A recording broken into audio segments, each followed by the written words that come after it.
তো এই হচ্ছে আমার বাইক বুলেট 350 ব্যাটালিয়ন ব্ল্যাক, যেটা অনেক দিন ধরেই বাড়িতে পড়েছিল। এটা পরিষ্কার করা হয়নি, দেখো কতটা নোংরা জমে গেছে, ধুলোর লেয়ার পড়ে গেছে। তো আমি ভাবলাম বাড়িতে আজকে এটাকে পরিষ্কার করি। সেই মতো একটা বালতিতে জল আর একটু শ্যাম্পু নিয়ে আমি কাজে লেগে পড়লাম। গাড়িটাকে স্ট্যান্ড দিয়ে প্রথমে ভালো করে ধুলোবালি ঝেড়ে নিলাম। ঝাড়ার পরে দেখো গাড়িটা অনেকটা ক্লিন লাগছে, আগে থেকে দেখো কতটা ধুলো বেরিয়েছে। তো যেহেতু আজকে ফ্রি ছিলাম তাই বাড়িতেই এটা করবো বলে ভাবলাম, কারণ শোরুমে গাড়ি নিয়ে যাওয়া দিয়ে আসার অনেকটা টাইম চলে যায়।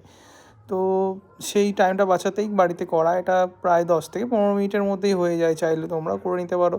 তো প্রথমেই বাড়িতে শ্যাম্পু জল গুলিয়ে আমি লেগে পড়লাম গাড়িতে। প্রথমে আচ্ছা করে শ্যাম্পু জল দিয়ে ধুয়ে নিলাম, তারপর একটা ভালো পরিষ্কার ন্যাকড়া দিয়ে ওটাকে ভালো করে ঘষে মেজে ধুলো বালি নোংরা যা ছিল সব পরিষ্কার করে দিলাম। তো এই গাড়িটা নেওয়ার আমার ইচ্ছা ছিল প্রায় 5 বছর আগে থেকে। 5 বছর আগে থেকে এটা আমার স্বপ্ন ছিল, এটা আমি গাড়িটা নেব, কিন্তু বিভিন্ন কারণে নেওয়া হয়ে উঠছিল না। আসলে আমি চাইছিলাম নিজের পায়ে ভালো করে দাঁড়িয়ে তারপরে এইসব শখগুলো পূরণ করা।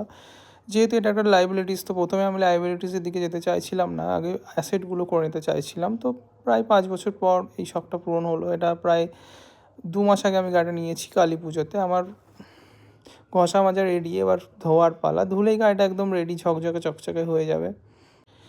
তো আজ প্রায় 2 মাস হলো আমি গাড়িটা ইউজ করছি। আমি এই গাড়িটা ক্যাশে নিয়েছিলাম, আমার খরচা পড়েছিল প্রায় 2 লাখ টাকা। গাড়ির দাম ছিল 1,90,000 আর সামথিং, আর 10,000 টাকার অ্যাক্সেসারিজ লেগেছিলো। টোটাল 2 লাখ টাকা গাড়িটা খরচা পড়েছিল।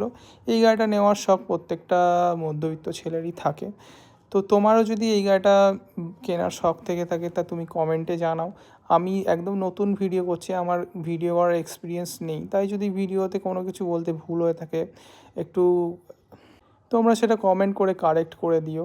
2 মাস ইউজ করে আমি যেটা বুঝতে পারলাম গাড়িটা সম্বন্ধে, যেটা তেল সার্ভিস এই গাড়িটায় খুবই কম। যেটা আমি তেল সার্ভিস বার করতে পেরেছি, যেটা আমি হিসেব করে দেখেছি, এটা ডেলি লাইফে ইউজ করে, যেমন বাজার ঘাট সব কিছু কাজে ইউজ করাতে এটা আমার প্রায় 27 to 28 মাইলেজ দিচ্ছে পার লিটার। তো এই যেটা খুবই কম। তোমরা কেনার আগে এইটা কিন্তু মাথায় রেখো যে রয়্যাল এনফিল্ডের গাড়িগুলোতে এরকমই তেল সার্ভিস দেয়। আমি ভেবেছিলাম হয়তো আরও একটু বেশি দেবে, কিন্তু অতটাও দিচ্ছে না। এইটা হচ্ছে ফাইনাল লুক ধোয়ার পরে। তো তোমরা আমার চ্যানেলটা সাবস্ক্রাইব করে দিও।